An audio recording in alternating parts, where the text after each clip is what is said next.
खुलुमबाय रायजोफोर, दिनै आं नोंथांमोनजों आरो मोनसे गोदान भिडिअ लाबोबावनाय जाबाय। बेनो जाहैबाय खान्थालजों अमाजों ओंख्रि। ओमफ्राय नै आं खान्थालजों हानायखौ नोंथांमोन देखायबाय थायासै। खान्थालखौ हाखांनानै सुनानै आङो रुनानै लाखाबायमोन। ओमफ्राय नै रुखांबायबो।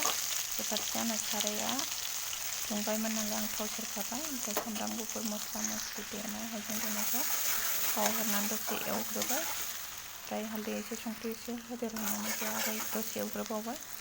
बिदिनो गोथाव मोदोमजासे आङो एवग्रोनानै ओमफ्राय खान्थाल रुनानै लानायखौ होसननोसै। नोंथांमोनहा नायलांबाय थादो आंनि खान्थाल ओंख्रि संनायखौ। दा आङो खान्थालखौ होसनबाय। बिदिनो आं दसे एवनोसै, खोबै एवबाय थानोसै।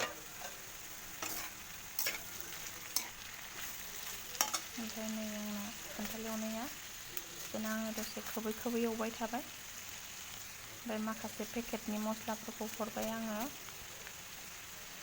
जिरा गुन्दै, मिट मस्ला, ओमफ्राय पेकेटनि बानलु गुन्दै, गरम मस्ला एफा हरनानै आं बिदिनो आराम एवबाय थाबाय। मानो होनबा खान्थाल ओंख्रियाव एसे मस्ला नांगौ, नोंथांमोनहा बयबो मिथिखायो।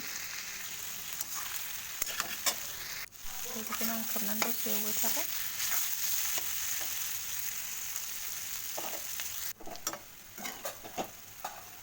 ओमफ्राय नै बे बानलु देनाया एसे बारा जादोंमोन ना, बेखौ आं होदेरबावबाय। ओमफ्राय अमा एवनानै आं फारसेथिं लाखानाय दंमोन, अमाखौ आं एवग्रोनानै दोनदों। ओमफ्राय बेखौ आं दा होसननानै खान्थालजों आराम दसे खोबनानै एवबावबाय।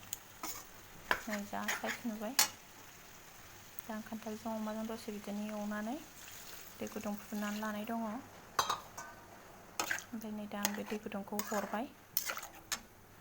दै एसे हरनानै आं बिदिनो खोबनानै संबाय थानोसै।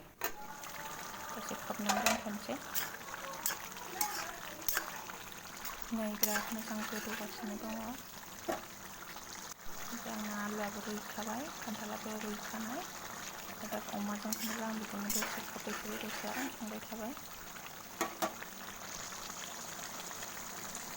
जासिगोनानो। ओमफ्राय आं संख्रि टेस्ट नायबायमोन।